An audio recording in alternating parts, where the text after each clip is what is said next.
सगळं परफेक्ट होण्याची वाट पाहू नका.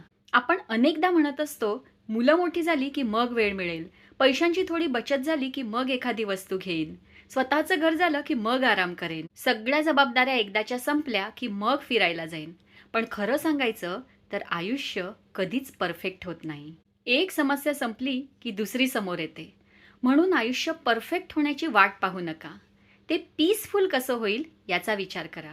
प्रत्येक वेळी प्रत्येक गोष्टीचं स्पष्टीकरण देण्याची गरज नसते. प्रत्येकाला खुश ठेवण्याची गरज नसते.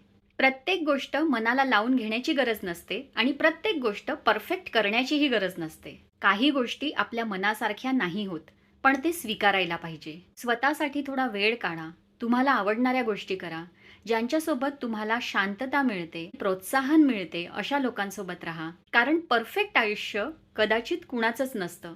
पण पीसफुल आयुष्य मात्र आपण नक्कीच जगू शकतो. कदाचित आनंद म्हणजे आयुष्यात सगळं परफेक्ट होणं किंवा आपल्या मनासारखं होणं नाही. आपल्या आयुष्यात जी परिस्थिती आहे ती स्वीकारणं, आपल्याकडे जे आहे त्यात समाधान मानणं आणि मन शांत ठेवणं म्हणजे आनंद.